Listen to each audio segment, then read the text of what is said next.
दोस्तों नमस्ते प्रणाम हर हर महादेव। तो दोस्तों आप लोग कैसे होंगे? अच्छे होंगे, मस्त होंगे। तो चलिए आज मैं एक गंगा माई के भजन सुनाने जा रही हूँ। मेरे भजन सुन के आप लोग कमेंट बॉक्स में ज़रूर बताइएगा कि मेरा भजन कैसा लगा है। गंगा माई के भजन है। गंगा माई के ऊँची अड़िया तिवैया दुख रोवेली हो। ए गंगा मैया अपनी लहरिया मोई के दे तू त डूबी धसी मरी जईती है। ए गंगा मैया अपनी लहरिया मोई के दे तू त डूबी धसी मरी जईती है। किया तोराए तिवही नैहर दुख किया तोरा सासु दुख हो।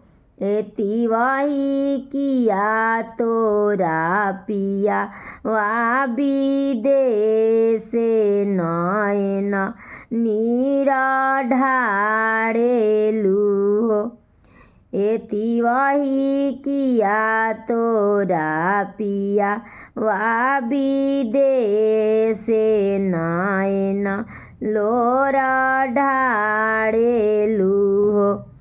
नाही मोराए गंगा मैया नैहर दुख नाही मोरा सासु दुख हो। ए गंगा मैया नाही मोरा पिया वा विदेश करम दुख रोइले। ए गंगा मैया नाही मोरा पिया वा विदेश करम दुख रोइले।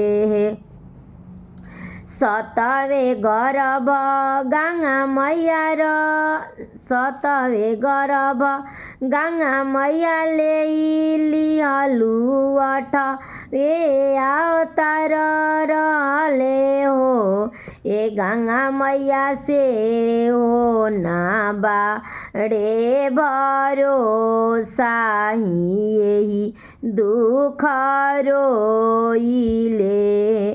ए गंगा मैया अठवे गर्भ मोरा रहेले से हो ना भरोसा यही दुख रोइले।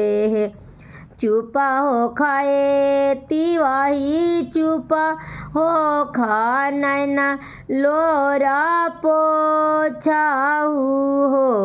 ए तिवही अपने गर्भ हम मार बीतोह रोजियाई भी हो।